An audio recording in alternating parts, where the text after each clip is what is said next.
नाशिकमध्ये विधानसभा मतदानाची वेळ संपल्यानंतरही मतदारांनी मतदान केंद्राच्या बाहेर गर्दी केली होती। मोलमजुरी करण्यासाठी बाहेर जात असल्याने आम्हाला मतदान करायला उशीर झाला अशी माहिती तिथल्या मतदारांनी दिली आहे। जळगाव जिल्ह्याच्या पाचोरा शहरातल्या मतदान केंद्रावर मतदानाची वेळ संपल्यानंतरही मोठी गर्दी झालेली होती। मतदान केंद्राच्या बाहेर लांबच लांब रांगा लागलेल्या होत्या। शिरूर हवेली विधानसभा मतदारसंघाच्या शिरूर शहर तसंच सणसवाडीत संध्याकाळी 6 नंतरही मतदान केंद्राच्या बाहेर रांगा लागलेल्या होत्या। अनेक मतदार शेवटच्या टप्प्यात बाहेर पडल्याने पोलिंग बूथच्या आत आलेल्या नागरिकांचे उशिरापर्यंत मतदान सुरूच होतं।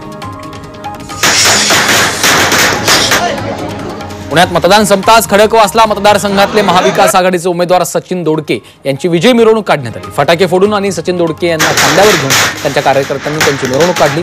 सोबतच सचिन दोडके यांच्या विजयाचे फ्लेक्सही झळकण्यात आले।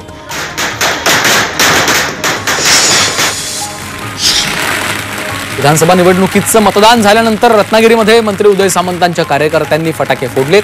निकालाआधीच उत्साही कार्यकर्त्यांनी फटाके फोडत जल्लोष केलेला आहे। उदय सामंतांचा विजय निश्चित आहे अशी भावना कार्यकर्त्यांनी व्यक्त केली आहे।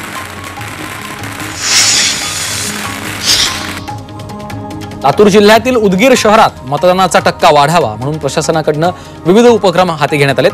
लाल बहादूर शास्त्री मतदान केंद्रात ग्रामीण महाराष्ट्राचं दर्शन या नावाने एक इको फ्रेंडली थीम तयार करण्यात आली होती। तर त्यामध्ये विधान भवनाची 3D प्रतिकृती देखील साकारण्यात आली होती। मतदानाचा टक्का वाढवण्यासाठी प्रशासनाकडून आकर्षक देखावा सादर करण्यात आला आहे।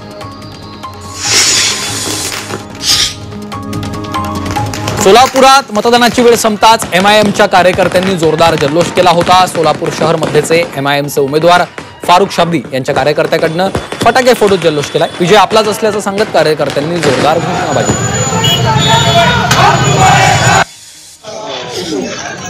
चंद्रपूर जिल्ह्यात मतदान वाढीसाठी प्रशासनाच्या वतीने वेगवेगळे उपाय करण्यात आले होते। शहरातील कॉलरी भागात आदिवासी विकास या थीमवर आधारित केंद्राची निर्मिती केली होती आणि याच मतदान केंद्रावर तृतीयपंथी मतदार आणि नवमतदारांनी मतदानाचा हक्क बजावला।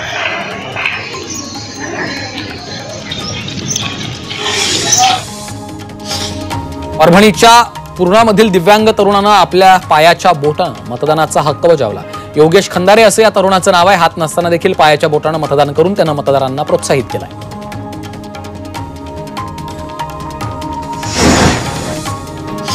मतदानाबाबत जनजागृती करण्यासाठी अकोल्यामध्ये अनोखा उपक्रम राबवण्यात आला। अनंता कौलकार या युवा केश कर्तनकारांना मोफत हेअर कटिंग केली। मतदान करा आणि सलूनमध्ये मोफत कटिंग करून या असं आवाहन त्यांनी अकोल्यातल्या मतदारांना केलंय।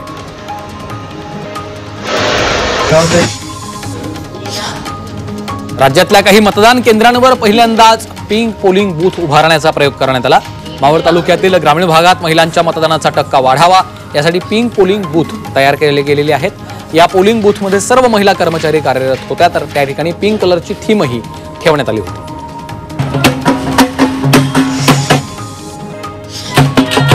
धुळे शहरात निवडणुकीचे वेगवेगळे रंग पाहायला मिळाले। शहरात साक्री रोडवरील मोगलाई परिसरात एकाच वेळेस 500हून अधिक महिलांनी मतदान केंद्र गाठलं। सर्व महिला एकत्र येत वाजत गाजत मतदान केंद्रावर पोहोचल्या आणि त्यांनी हक्क बजावला।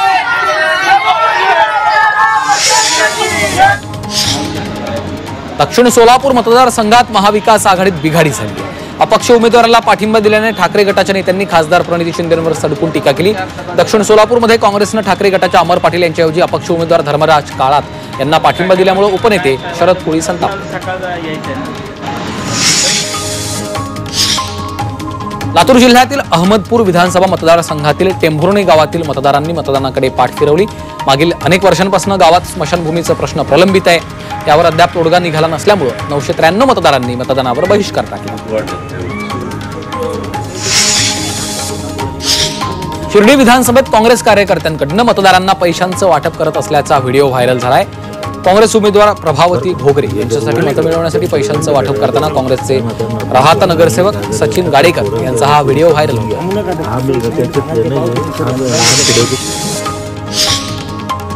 सातारा खंडाळ्यातील मोरवे गावात दुर्घटना घडली आहे। मतदान करतानाच एकाला हृदयविकाराचा झटका आला। यामध्ये मतदानकर्त्याचा जागीच मृत्यू झाला।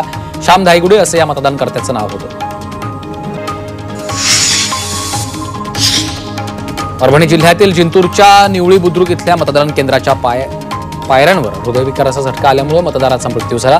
मतदान केंद्रावर हृदयविकाराचा झटका आल्यानं त्यांना बोरी ग्रामीण रुग्णालयात उपचारासाठी दाखल करण्यात आलं, मात्र डॉक्टरांनी तपासणी केल्यानंतर त्यांना मृत घोषित केलं.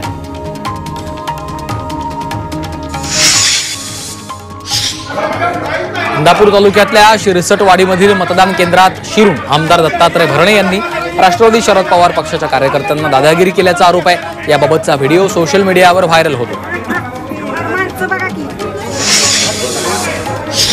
शिरसटवाडी इथल्या मतदान केंद्रावरील राड्या प्रकरणी दत्ता भरणे यांनी प्रतिक्रिया दिलेली आहे. मतदान केंद्रावर तुतारी आणि रामकृष्ण हरी टोप्या घालून कार्यकर्ते बसलेले दिसले, यामुळे मी अधिकाऱ्यांवर चिडलो, असं स्पष्टीकरण भरणे यांनी व्हिडिओवर दिले.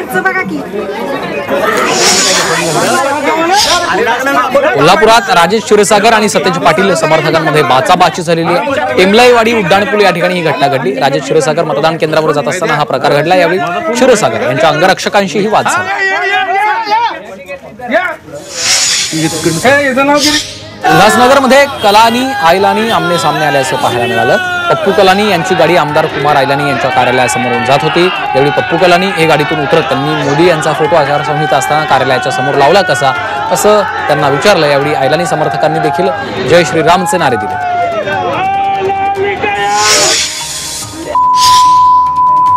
बीडच्या आष्टी विधानसभा मतदारसंघातील बेदरवाडी गावात 2 गटात तुंबळ हाणामारी झाली.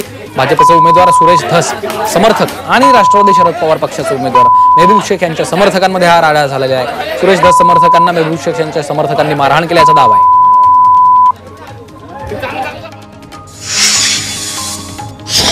सोलापूरच्या सांगोल्यातील नाझरे मतदान केंद्रावर राडा झाला. नाझरे इथल्या मतदान केंद्रावर शेतकरी कामगार पक्ष आणि शिवसेना ठाकरे पक्षाचे कार्यकर्ते भिडलेत.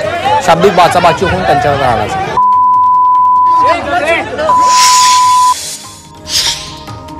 संभाजीनगरच्या वैजापूरमध्ये दगडफेकीची घटना घडलेली आहे. शिवसेना आमदार रमेश बोरणारे यांच्या गाडीवर दगडफेक करण्यात आली. 2 गटातील वाद सोडवायला गेले असता जमावाकडून बोरणारे यांच्या गाडीवर दगडफेक करण्यात आलेली आहे. दगडफेकीतून बोरणारे थोडक्यात बचावले.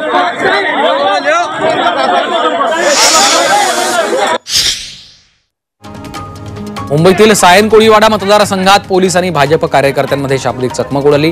भाजप आमदार प्रसाद लाड आणि प्रवीण दरेकर पोलिसांशी भिडले. काँग्रेस कार्यकर्त्यांकडून मतदारांवर प्रभाव टाकल्याचा आरोप भाजपकडनं करण्यात आलाय. पोलिसांकडनं काँग्रेस कार्यकर्त्यांना मदत होत असल्याचा गंभीर आरोप भाजपने केला.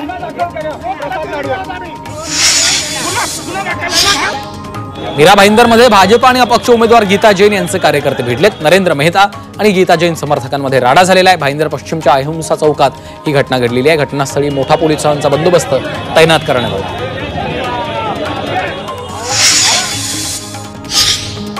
युगेंद्र पवारांच्या आई शर्मिला पवार यांचे आरोप राष्ट्रवादीने फेटाळलेले आहेत. शर्मिला पवार यांनी बनावट स्लिप आणल्याचा आरोप राष्ट्रवादीचे माजी नगरसेवक किरण गुजर यांनी केला होता.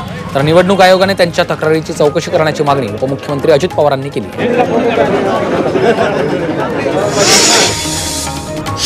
उपमुख्यमंत्री देवेंद्र फडणवीसांनी नागपूरमधल्या संघ मुख्यालयाला भेट दिली. यावेळी त्यांनी सरसंघचालक मोहन भागवत यांच्याशी 15 मिनिटे चर्चा केली होती अशी माहिती आहे.